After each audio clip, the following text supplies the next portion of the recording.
No mai haere mai, welcome to 3 News. A man wanted in connection to the fatal stabbing attack on a bus in Auckland's Onehunga yesterday has handed himself in to police. 37-year-old Kael Leoni was taken into custody at the North Shore police station after a 24-hour search. The female victim was a passenger on the bus and died at the scene. Grace Thomas reports. Flower tributes lie at the scene where a woman lost her life after being stabbed a number of times while travelling on a bus through Onehunga yesterday. Emergency services were called to Church Street at around 2:30 p.m, and despite their best efforts, she died at the scene. This morning, police announced they were seeking 37-year-old Kael Leoni. He handed himself in this afternoon.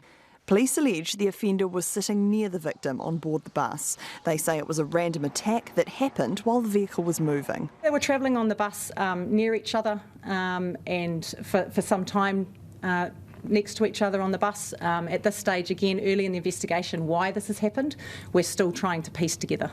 Police officers were seen at an Onehunga address today linked to the alleged offender.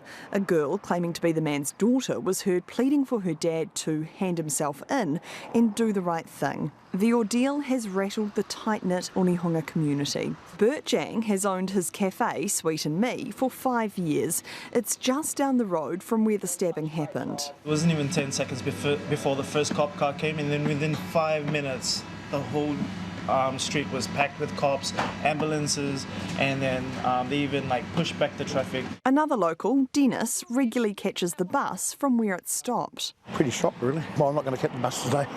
I'm walking to and from the mall. And I'm just seeing the fear of our residents about this. We're constantly raising issues regarding public safety on public transport. Bus driver unions have previously spoken about violence on public transport reaching a crisis point.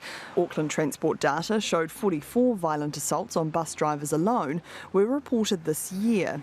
What we're doing in the coming days is really sort of boosting that presence across the network, particularly in the area where these things have happened. So people will see more transport officers out there on the buses in those areas, and also, obviously with police support too. Speaking from Samoa, Prime Minister Christopher Luxon says the attack is confronting. There was someone trying to go about their daily life and lost their life, and that shouldn't happen in New Zealand. A homicide investigation is continuing while a community grapples with a seemingly random act of violence that cost a woman her life.